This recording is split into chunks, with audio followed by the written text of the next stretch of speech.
Hey YouTube, Zoiwangus back at it again. I'm gonna be reviewing Regional Championship Toronto. Today's February 2nd, 2026, so it's quite a long delay. But I guess T Dragon requested it, even though he doesn't do his. Even though he doesn't. Uh, yeah, I don't know why you request someone who came 1,529th out of like 2,000 something people. But it was my first competition to be fair, and it was like my fifth, fourth time playing in person in my whole life. So it could have been worse. Could have been 0-3 drop. So yeah, let's. It's not a vlog format. I wish did a vlog format because it was nice, but not too much content. I do have like a couple photos. So yeah, this photo was taken before I flew to from Seattle to Toronto.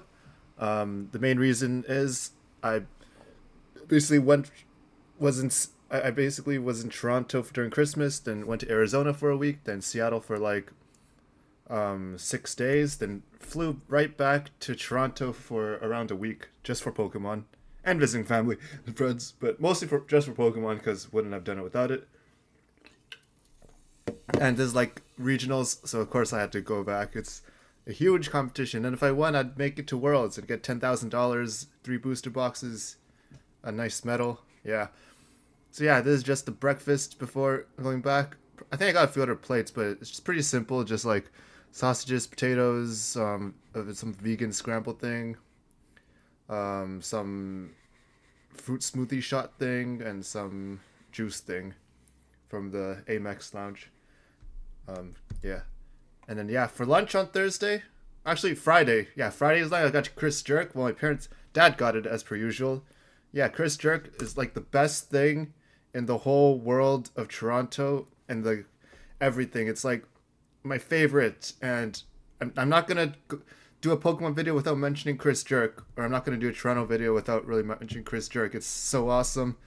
It is like jerk chicken shawarma rice thing, and this is like chicken curry thing. So awesome. The rice is amazing. The sauce is amazing. The hot sauce to give is amazing. The steamed vegetables is so good. The plantains. I don't eat bananas raw. Haven't eaten a raw banana since probably like 3 4 years old because I'd hate it. But plantains are awesome, and the way they make the plantains make it like doesn't feel like I'm eating a banana. It feels like I'm eating something nice. It's like eating a raw cow versus eating a steak. You know, you don't eat raw cows, you eat steak. So, yeah. And then, yeah, I went downtown Friday. Pretty much brought my laptop and everything with me since didn't take any time off on Friday, but there were side events. And basically, side events is just for fun events that you pay for. And you get points, and then with the points, you can redeem it for prizes. And the most valued thing is redeeming for packs, especially for me because I love opening booster packs and getting it for cheap. So pretty much if you even things out, it's around $3 per pack, given the rate I was getting points at. Yeah, there's a welcome sign at the Metro Toronto Convention Center, one of the big iconic downtown Toronto convention centers. I think there's a special delivery Pikachu, or not special delivery. Can't think what would be do the Charizard on it, but no, it's just Pikachu riding a Charizard. And yeah, it's a bunch of tables. This is Friday, so not much going on except for side events. There's like a point ticket. Yeah, basically you can kind of game the system. You split it with the people you do side events with, 50 each instead of like the 80, 60, 40, 20 split for first to fourth place at the side event. You just like do a gentleman's agreement at the beginning and just split 50 each way. That's the most point time money efficiency thing. So that's Friday, and I was able to redeem 5 Destined Rivals booster packs, which is pretty good. They had a few options there, like Twilight Masquerade and Paldea Evolved, Scarlet Violet base. I think they had like Silver Tempest or one or two Sword and Shield ones, which I just wanted some some nice set with a lot of nice cards that's still playable. Because yeah, Destined Rivals is playable, Twilight Masquerade is pretty good playable, but Destined I just feel like it's more new, so and Team Rocket's Mewtwo EX. Who wouldn't want the SIR? It's gonna. If I pulled it, it would be awesome. But I did from those 5 packs. I did get a gold Ethan's Ho EX, which is really awesome because that's my very first time opening a English gold pack, or gold card from an English pack. So that was like super duper duper cool. And I sent this Garchomp EX. So like 2 hits in 5 packs, or 2 nice in 5 packs, really good, and a gold card. That's awesome. Not super playable, but yeah, it's still pretty awesome. Yeah, and this Saturday, I guess, yeah, Saturday morning, got to pick up the CN Tower real quick. Had to wake up really early and all that. Oh yeah, and this is my first slip that I handed in that I won. So I guess we can go through the 5 games. Obviously, I was very nervous. I was playing Dragapult Dusknoir though. Let's just go through the deck list. It's literally the exact same one as the common one, as this guy's Dragapult Dusknoir, the guy who got like first place in this regional, second place in the basically the Phantasmal regionals. He did super well in, and there's so many people just copying his deck list. As you can see, like these are like the top finishers for all the regionals, like boom, boom, boom, boom, boom, boom, boom. And yeah, it's just basically nothing really to talk about.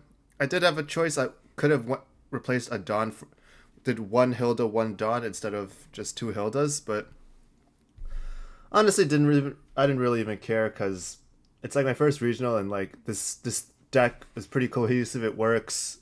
Not huge meta changes, so it still work reasonable. Though I did notice some top players, they did tech in like a Maractus, Moltres. It's just tiny changes to counter Goldengo, or just for personal preference, like maybe Professor's Research instead, extra Night Stretcher, cut the Munkidori, or cut the Turo, or cut the Nestball, and play like, yeah, Professor's Research, could play Brock Scouting instead of a Hilda. It's like a couple of like small changes, but honestly, like nothing too special. I've been playing this since day one. Shout out to T-Dragon for helping me build this deck. Basically, most of these cards are from him. And yeah, let's go for the first match. I was against Marcus Stamp. Yeah, I was scared obviously, and it seems like, and apparently the guy played in the Pittsburgh regional. He went 0-3, but his deck list I think is identical to mine. He did play 1 rare candy. I did notice at a locals or stuff, like some people do tech in like 1 rare candy. I guess played 1 rare candy instead of I think instead of a boss. What did I play? No, I did. Let me replace. Let me get 1 sec. 4, 3, 3, 2. Yeah, I guess 1 Iono. He took out an Iono for a rare candy, which I guess is reasonable. I don't know. It was a mirror match, and yeah, I guess I played Dragon Ball mirror matches before. I've won and lost, so it was pretty close. Like game 1, I won, and in game 2, I won. They're both like not super dominant, but like it wasn't super close, but it wasn't super dominant either. Got lucky, of course. It was like a 2-0, except the second game went all the way to time. So yeah, it was 1-0. I was like, damn, it's pretty hype. My very first Pokemon regional, like official Pokemon's big event, and I won my first game. Then I got super humble the next game. Gardevoir, my nemesis. I did play against a Gardevoir at a regionals before, or a locals, and it was in Seattle, and that I got destroyed. It's like good Gardevoir players. It's like it just destroys you both mentally and physically, man. It just comes up with like amazing plays and all over. So I don't really remember too much, but the first game was really close, man. It was really close. I guess we both got our item locks off, and then I don't know. It's just the last minute. Yeah, it was just so close. I was so close to winning, except they had like the Mew EX, Clefairy. Just pulled off like Mew EX, genome hacking, Phantom Dive with Clefairy on the bench, and Munkidori damage. Yeah, it's just like, yeah, I just got outplayed. It's just like when you're about to win and a Gardevoir just completely like turns it upside down, outplays you. Like that's a satisfying loss. Even though it's still depressing. It's like they have to use a lot of brain power, or like not a lot of brain power, but like they have to have like all those combinations of winning moves like practiced, or like they just have to know, and if they know, then they win. So yeah, The first match was a really close one. Like, damn, it was destruction. The second match, yeah, I got destroyed. Um, Not really destroyed, but like I had to go aggressive with my Dragapult really early, and then can't really beat it because I got Clefairy and Mew EX and got recovery cards to get back to if we knock them out. So yeah, it was tough, and like I didn't have a way to deal with like the Frillish item lock and all that kind of stuff, or like I wasn't really good against it. Like in in those cases, having a Dawn would be much better than having a Hilda, so you could search out more Pokemon. But yeah, so that's why I switched to one Dawn, because if I get item locked by mirror matches, Badug, Frillish, etc., it's pretty helpful to have, I guess, Dawn to search out a couple more Pokemon compared to Hilda, where just one and one energy. Yeah, that's my rationale behind it. But yeah, the second game I destroyed, so it was a quick 2-0. Still haven't beaten a Gardevoir deck in my whole life, so hopefully I'll get better in that matchup before Seattle Regionals, which is in around 3.5 weeks. Yeah, so yeah, I was pretty destroyed. And the third game was against Lenny. Yeah, it was a tie. Basically, I was winning 1-0, but he scooped like halfway through the first game because I guess he was smart and was like, damn, I could go for the win or something. Or something, I don't know. But like, yeah, I was winning pretty big early, and then he was scooped for second game, and then he got everything set up. And then, yeah, he had a Toad Scroll in play, and yeah, I forgot its ability. You can't put discard pile in hand ability trainer. And yeah, I remember I'd like a Dracloak on the bench or something, and I had a Fez, and then he bossed it up, and I think knocked it out with Night Joker Virtuous Flame or something. He knocked it out, and then yeah, I Night Stretchered for a Pheasantipede so I could draw 3 off flip the script, and off that I got like 2 Dracloak and a Dusclops, and I had 2 Dreepies and 1 Duskull on the bench. So I could evolve them all 3 up, basically, in one turn, with another Dracloak on the bench. So 3 Dracloaks and 1 Dusclops, if Toadscroll didn't exist, but it did, so he called the ref. And a long story short, he shuffled a couple cards back in the deck. Yeah,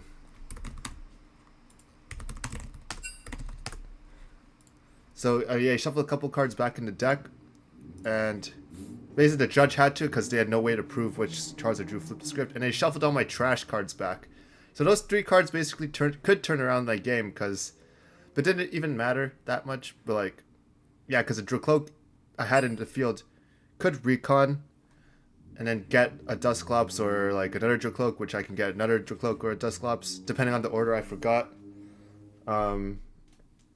Yeah, I wasn't sure about that, so I just FF'd. There was a 2 prize penalty. I think they had like 2 more prizes, so it wasn't impossible to win, but yeah, it was really hard. And then basically the third game, they gave us a time extension, and we ended up tying because both decks aren't like insta quick win decks. They'd have some setup, and he did run 2-1 Leafeon EX. Not sure why, what the tech behind it was. Yeah, I think it was to counter other dark decks, but I'm not sure. But I'm pretty sure it was. Like, yeah, Verdant Storm could probably one shot Grimmsnarls, one shot Zoroarks, but yeah, nothing too like special in particular. And yeah, I was 1-1-1, and I was like, damn, I could only lose one more game. If I lose 2, I'm out. So next game it was against um a grass deck, which I hate playing against in online because they just keep evolving a million things at once, and in a jungle dump compared to wild growth, they have a million energies in play, and then they could just one shot everything. And I didn't realize this card existed. You could just one shot my Dragapult basically, even though it's my Dragapult's supposed to be tank. This guy just one shots it. 4 energies, it doesn't matter because of the Meganium. You just need 2 grass energies on it to quickly one shot. And Venusaur's ability, you basically just transfer 2 energies from anything and just So I didn't realize that. I was like, shoot. But I did win game one, and in game two I lost, and in game three I won. So yeah, it was some close games here and there, but yeah, I ended up winning it out, and it was 2-1-1. I'm like pretty happy that at least I won two games. And then yeah, the last two games were against two Goldengos, and yeah, I was against Ludwig for one of the games, and yeah, he kind of intimidated me because yeah, he was because yeah, I sometimes I just get intimidated by first impressions, and yeah, I just got intimidated, and yeah, I did lose. I just drew really bad cards the first game. Couldn't get Itchy Pollen and just got everything kept getting knocked out. And same as the second game, I did a bit better, but it wasn't too good overall. Um, yeah, it wasn't too good. It was just meh. I just did too many cards, and I just couldn't draw good cards those games. So I lost, and basically, if I lost or tied, I'd be out. Basically, win and continue, or lose and out. Well, I could keep continue playing, but then I'd be just wasting time because I wouldn't advance to day two. So against this guy, the first game was a bit close. The second game was close as well. But then in my head, I was like, if we tied, I just let this guy win so he just can keep. So he could play the next game to see if he makes it to day two. But yeah, unfortunately, I just close games for both of them, and I lost. I wasn't as intimidated by Eric, but yeah, he was a pretty nice guy, and yeah, it was. I still ended up losing. Goldango is basically my nemesis. I don't think I've beaten a Goldango in my life. And yeah, I just keep turoing up. I just do my first Phantom Dive on like a Genesect, try to trap it and put damage on the field. Like every single time they have a Turo in hand. I'm not kidding, man. Every single time. Every time I play against them and I put some damage on the board, they just have a Turo, and that is so annoying. And they're just a boring deck to play against. They just have Turo. They have Fighting Gong. They just keep getting energies back, keep drawing. It's just so boring to play against, man. Like so boring. And like Metallic Signal turn one, even though you can't even evolve your Goldango, just putting all the extra cards in your hand. So boring, man. It's just like playing against a Tryndamere. It's just like one way to beat you is just boom boom boom boom boom boom. And yeah, I suck, so that's why yeah, I lost. So that's basically my recap. Nothing too eventful, honestly. It's just getting beaten by Goldango is the main thing, and like losing to big brain deck like Jealousing is pretty satisfying because you get to learn like more ways your opponent can counter you. So it's just nice creativity and good to see it there. So yeah, yeah, just took more photos. T-Dragon playing. Just got a screenshot of stuff. I just initiated a drop right after my third loss, which was pretty bad. And then was on this live stream, or at least I saw the guy let me record it live stream back here. And then yeah, I got photos with the actual sign with the Dracloak. And then yeah, T-Dragon and Gilbert with some YouTuber guy who's not even a world champion or anything, but at least he's a pretty popular YouTuber. And yeah, Night Sky CN Tower as we left, which is pretty hype. And we did play one more side event and I got 5 more packs, but there was nothing in those 5 packs, so I didn't bother. And yeah, the very last day, Sunday, you could spectate day 2 or just kept grinding out side events, which T-Dragon, Evan, Wesley, and I did, and we each ended up getting pretty much 400 points, which was pretty much 1 booster box and 4 booster packs.